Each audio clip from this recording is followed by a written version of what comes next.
Welcome to the deep dive. Today we're looking at copper, something the UN is actually calling the new strategic raw material. That's right. It's absolutely crucial for the clean energy transition. Exactly. Think electric vehicles, wind turbines, solar panels.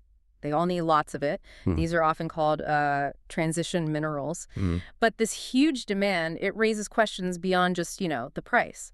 We're diving into the potential environmental and, well, human costs using insights from a UN report and another one from the Business and Human Rights Resource Center. And the demand figures are quite stark.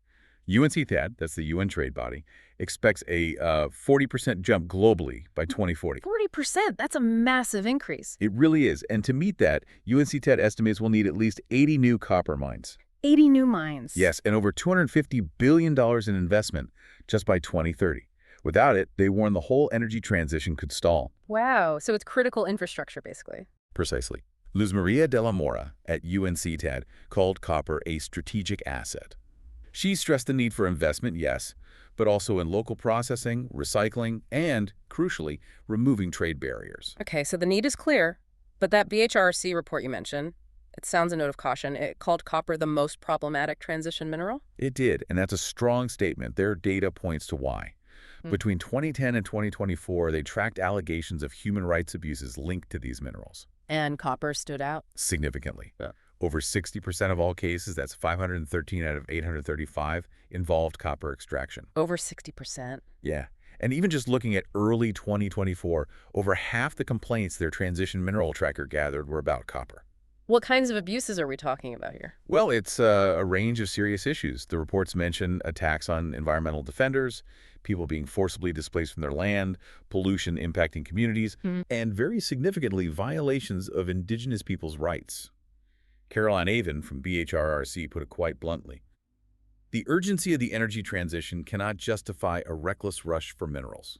A reckless rush. That really paints a picture. And it's not solely human rights, is it? There are environmental impacts too, particularly around water. Absolutely. Water's a huge issue. Over half of the world's copper mines are apparently in regions already facing high water stress. So there's an immediate conflict there. Exactly. Mining operations need a lot of water, often competing with local communities and ecosystems that depend on those same scarce resources. Zambia is, unfortunately, a good example. What happened there? There have been serious accusations about contamination of the Kafue River Basin, and earlier this year, there was a dam collapse linked to a mining operation. A dam collapse. Yes, releasing acidic waste. This is often a byproduct of copper leaching. It reportedly killed fish, livestock, damaged farmland, Oh, what? and even forced the local city, Kitwe, to shut down its municipal water supply temporarily. It shows the potential scale of the impact. That's devastating for a community. Are these problems concentrated in certain areas? The data suggests they are, yes. Mm. Peru, Chile, and the Democratic Republic of Congo, all major copper producers, accounted for about 35% of all the global complaints between 2010 and 2024. So a third of the problems are in just 3 countries. Roughly, yeah. And a really striking statistic within those complaints involves indigenous rights. Okay. 77% of the copper-related complaints reportedly involved violations of indigenous rights. A key issue seems to be the lack of free, prior, and informed consent, basically. Communities not being properly consulted or agreeing to projects on their land. Which understandably leads to conflict. It does. And what's also concerning is that less than half of the mines implicated in these allegations apparently have corporate human rights policies in place. Less than half. That seems low. It does raise questions about oversight and accountability. Some companies repeatedly come up in these allegations. Names like Chinamin Metals, Georgian American Alloys, Grupo Mexico. Right. And tragically, this also includes attacks on people trying to defend their rights or the environment. The BHRRC counted 157 such cases linked to copper. That's 1 in 5 of all incidents across transition minerals.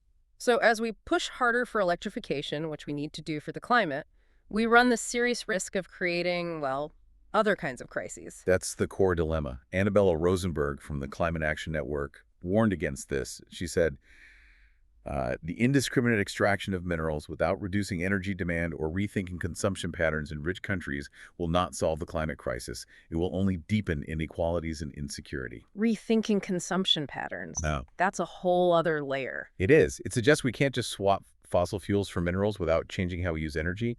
We're really at a crossroads. Hmm. Do we push for a transition that's genuinely fair and sustainable? Or one that just looks green on the surface but relies on practices that harm people and the planet?